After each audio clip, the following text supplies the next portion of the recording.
Hey, my friend, it's Massaro, CEO of Moving Mastery, where we help moving company owners set up proven systems and processes to increase profits, reduce stress, and live a better quality of life.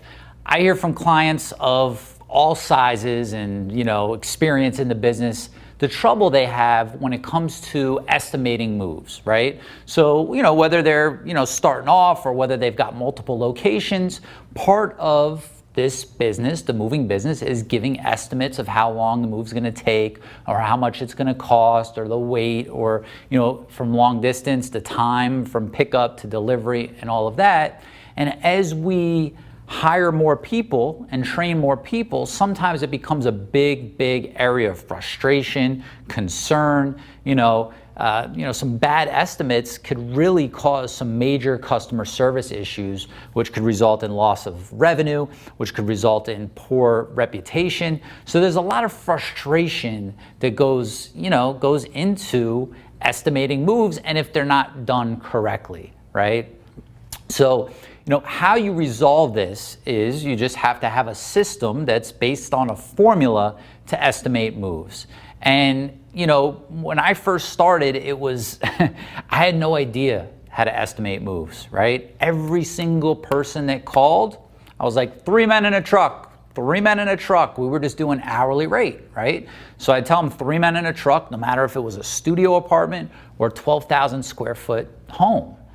And as you know, that could create some issues, right? And create some problems. So, I learned pretty quick that I couldn't just offer everybody 3 men in a truck, regardless of the size.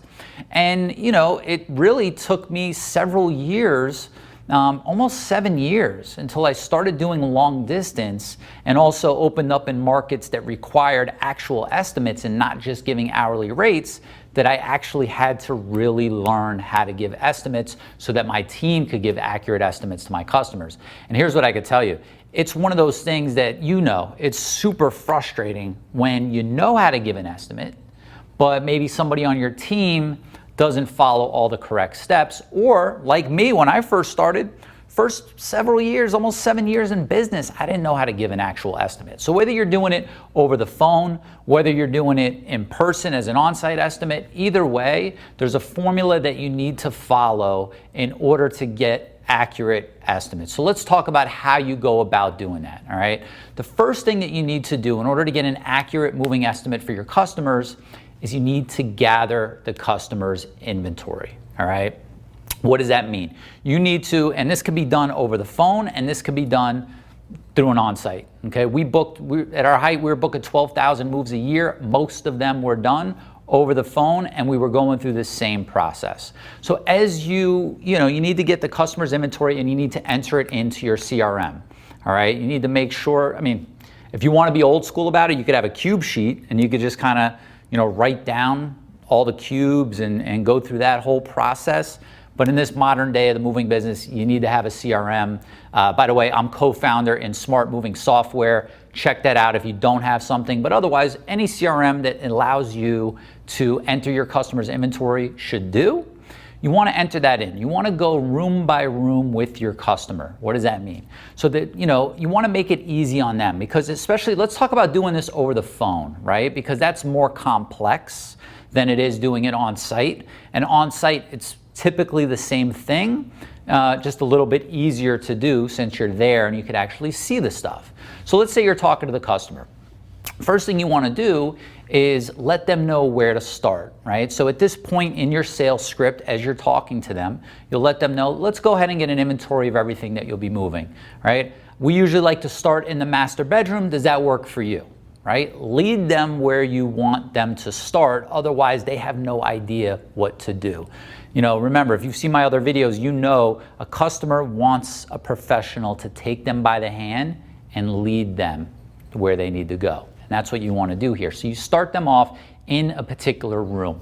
Also, when you're entering it into your CRM, you want to make sure that you're putting it in per room and that your CRM allows you to then have that printed out per room. And what does that mean? So there's two ways to do it. When you're looking at an inventory, you could either have an inventory that's in alphabetical order, right? Armoire, boxes, credenza, right? Like that, A, B, C.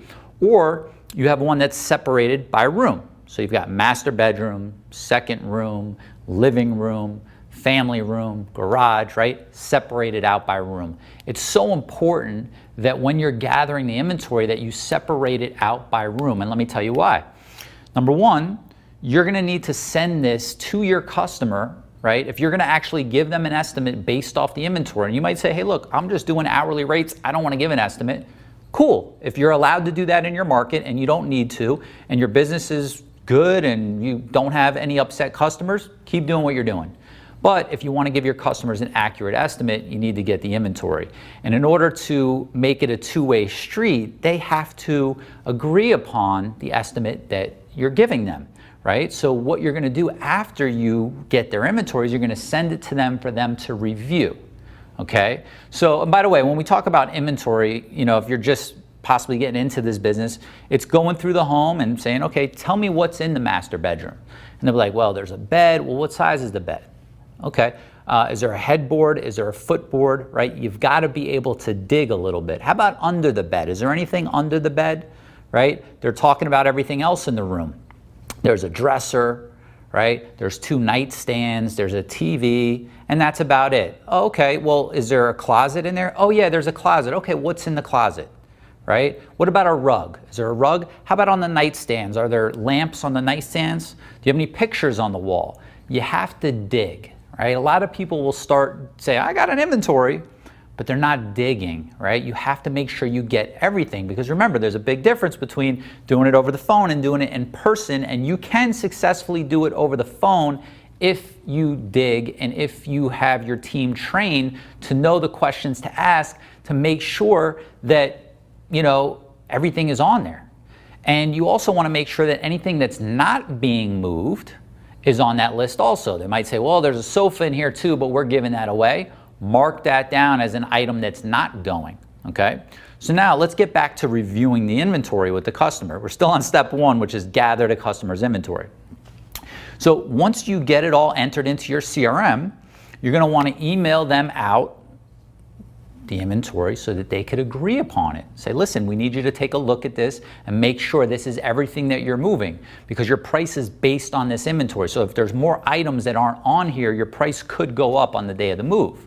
So you want them to review that. Now, let's come back to why that needs to be by room and not alphabetical order, okay? If you send a customer an inventory list and it's in alphabetical order, and they look at it and they're like 3 armoires, and they need to go through the house and check them off and make sure that's accurate. Well, one might be in the living room, another one might be upstairs, another one might be in the garage, right? It's not possible to actually go through and verify a list that's in alphabetical order. So, you know, if your CRM has those 2 options, switch it so that it's by room, okay? If you're in smart moving, you're good, you don't have to worry about it, but make sure it's by room so that they could verify it. So another reason why you need it by room is when the movers go out, if you're giving, you know, and this might be for a flat rate move, this might be for a binding or non-binding long distance move, this might be for an hourly, you know, not to exceed move. You know, depending on how you give the estimate is not really important right now when we're gathering inventory. You're trying to figure out how long this is going to take so that you could build the pricing, okay? But when your movers go out there, okay, let's say it is a flat rate, or let's say it is a binding move.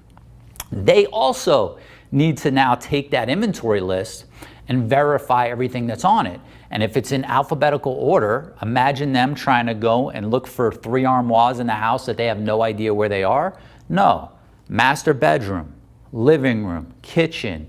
They go in the master bedroom and they've got a list of everything that's in there. They check all that stuff off, they make sure it's accurate, and they can move on, all right? So I wanna stress this just because it's so important for the whole cycle of being able to give an estimate, make sure it's accurate, and go from there, all right? So when you're entering an inventory into your CRM, basically what it's doing is it's calculating cubes and weight, right?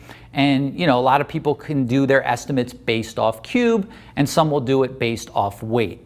Even if you are charging by the hour for a local move, those 2 numbers are what's going to determine how many hours you need to send. For me, we did it by weight, right? We would take the cube, whatever the cube was, multiply that by 7, which would give you the weight, right? Software, CRMs, they'll do this automatically for you. But this kind of goes back, if you've been in the business long enough, to, a cube sheet, which is pretty much, a legal size sheet that had, mostly every item that would be in somebody's home. And it would list the cubes, how many cubic feet the item was. And then you would take that and you would calculate it by, 6, 6.5, 7. For me, I like to go by 7, all right? So you want to make sure that you gather everything that the customer has, it's there. You want to make sure that they look at it, that they agree upon it, that they agree on it, and that you're on the same page, all right? Second step in giving an accurate estimate is you need to determine the boxes that they're going to have. And this is something that's really challenging, right? It's hard to, get this perfect, because typically when you go out to the home or do it over the phone, either way, the customer's going to be getting rid of stuff, those closets that are packed, that garage that is packed, they're going to throw a lot of stuff out, right? Like moving naturally creates some spring cleaning, right? You start going through, we don't need this, we don't need that, all right? So the best way to determine how many boxes you're going to need for the move, whether you're going to be doing the packing or they're going to be doing the packing, you still have to take the boxes into account, right? Because as part of the inventory, you have all the furniture, but now you got a bunch of little loose items, right? All these little figurines and the plates. You're not going to go put 20 plates on the inventory, right? That's part of determining the boxes. So a really, really simple formula for determining the boxes is to take the weight, okay, and divide that by 100. And that'll give you a rough idea of how many boxes. And how do you get the weight? You get the weight when you gather the inventory, step 1. So take the weight, let's say it's 6,000, right? Divide that by 100, so you'll have 60 boxes, all right? And that's, give or take, but that's really a solid formula for being able to figure it out. And you could break it down even further of what percentage will be 1.5 book boxes, what will be 3.0s, what will be 4.5s, right? Like what are going to be dish packs and wardrobes. You could break it down even further, but for simplicity's sake and time's sake today, take the total weight, divide it by 100, that'll give you your box count, all right? Next thing you want to do is you want to establish your additional charges and accessorial fees. So these are things like, anything that you're going to charge extra for, right? Bulky items, pianos, safes, hot tubs, extra stops, long carries, packing, fuel, additional valuation, storage, right? All your additional services, all your additional charges, and they're called, traditionally accessorial fees, right? Then you'll add that on. So what we're doing right now is we're building out an estimate, right? We're starting by gathering their inventory, then we're figuring out the boxes, then we're going to add on all the additional charges and whatever it is you charge for that. And depending on if you're doing local or long distance, if you're doing long distance, all these charges need to be part of your tariff, okay? A lot of states for local moves, you also have to have a tariff where you basically say, this is what we charge for these items, right? So you just want to make sure that whatever you're doing as you're estimating that it is in compliance with your local, county, city, state governing regulation entity, whoever that is, and with the Federal Motor Carrier and DOT if you're doing long distance, all right? So fourth thing you want to do is calculate the price. Now you have all the information you need. Now you have all the data, right? Remember, we need a formula. So this is the formula. We're gathering information. We're determining the boxes. We're adding any additional charges. And part of those additional charges, it's asking the customer for other, what they have. How far is it from the front of, where the truck's going to be able to be parked to the entrance, right? Are there stairs? Are there elevators? Things like that. You have to, it's more of a discovery call. You have to ask questions to find out all this information. Now, of course, if you do an on-site estimate, you'll be able to find out by seeing it yourself, but you can do more over the phone, and this can be done over the phone very easily. You just need to make sure your team's trained to do all this. Share this video with them. Let them watch this, okay? So calculating the price. So for local moves, you take the weight, and you're going to want to determine, if it's 6,000 pounds, to use the same example, how long is it going to take? How many movers are you going to send out there to do it? how many trucks do you need, and how long is it going to take? And then you want to add variances for if there are stairs, if there are elevators, right? Anything like that. If there is a long carry, all right? In my Moving Sales Academy program, we give you the entire chart on how to price this out. But it's take a look at historically what you have, right? How long it's taken you to do certain moves. And the easiest way to start doing this is to do the estimate, even if you maybe don't want to give it to the customer right away. Maybe you don't want to, do a flat rate price, or maybe you don't want to give a binding price right away, but at least track it all, right? So that you can determine for yourself how fast your team moves, right? How fast are your movers moving? A lot of cities, there's definitely cities that are different, right? A move in, suburban, Phoenix area, right, is going to be much different than New York City. So you want to determine how long it's going to take based on certain weights for certain movers to get the job done, and build yourself out a little pricing chart, right? This way you'll be able to, take that number, right, the weight, look at the chart, see what it is. In moving CRMs like Smart Moving, once the weight's in there, it could calculate that for you based off your numbers, right? Then the fifth and final thing that you want to do is you want to, because now you're done, right? So now it's like, you've gathered the customer's inventory, you've determined the boxes, you've added the additional charges, you've calculated the price, you've presented it to them, and hopefully you've booked the move, because the number one purpose of every call is to book the move. Remember that.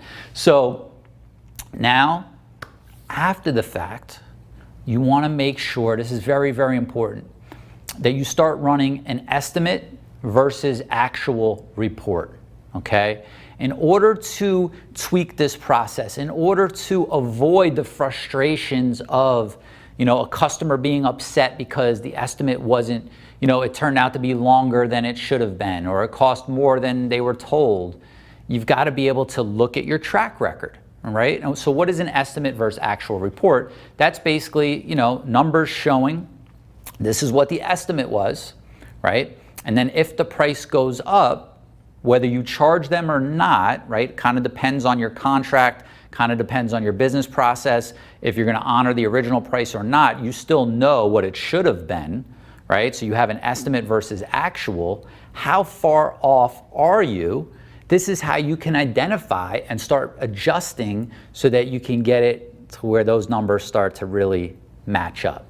Right? So you want to do this on a company-wide level, and you also want to do this on an individual moving consultant level, because you'll find, right, especially as you grow, that you'll have, this person over here, they're super diligent, right? They get the customer on the phone and they're like, okay, what about the lamps? What's under the bed? Is there an attic? Right? What about a shed out back? Is there a garage? What about the closets? What about pictures on the wall, right? Rugs, they dig. And then you may have other reps who are just like, okay, there's a bed, okay, a couple nightstands, okay, what else? That's it? Okay, let's move to the next room. And what you'll find is the estimate versus the actual is going to be way off. All right. So for training purposes and constantly improving your business and being able to identify exactly where the problems are coming from, you run this report and you could clearly see who's not giving the accurate estimates, and you know where there's additional training needed. All right. So I hope this was helpful, my friend. If so, do me a favor, share this with somebody out there on social media or in one of the groups, or a friend who might find this valuable. And make sure you like this for me. I'd really appreciate it. Until I see you next time, go out there every single day, profit in your business, thrive in your life. I'll see you later. I hope you enjoyed that episode. Make sure you subscribe to the new Moving Mastery podcast. It's available on iTunes right now, and it's the exclusive place where I share proven strategies and processes on how to reach higher levels of success in your moving business. Every week, I share valuable insights, stories, and expert interviews with takeaways you can implement in your business right away. You'll get a behind-the-scenes look and tactical training from my seminars and online training programs on how to improve each area of your moving business It's called the Moving Mastery Podcast, and it's available on iTunes or anywhere you get your podcasts, so make sure you subscribe. And if you're ready to take your moving company to the next level, make sure you check out my brand new on-demand training on how to consistently book more high-paying moves all year long. It's called the 6 Stages of a Moving Company Sales Machine, and you can access it right now for free at lewismassaro.com/6 stages. In this training, you'll learn the steps you need to take to increase your sales with a smooth-running, consistent process. This is the same process I use in my moving companies to book 12,000 moves a year, and now I'm training you on how to implement it in your moving company for free. It's available now at lewismassaro.com/6 stages. Before you go, make sure you subscribe to my channel. It really helps support me and the channel and enables me to keep putting out new videos for you. I'd really appreciate it. By subscribing, you'll also get a notification every time I release new training, so make sure you hit subscribe.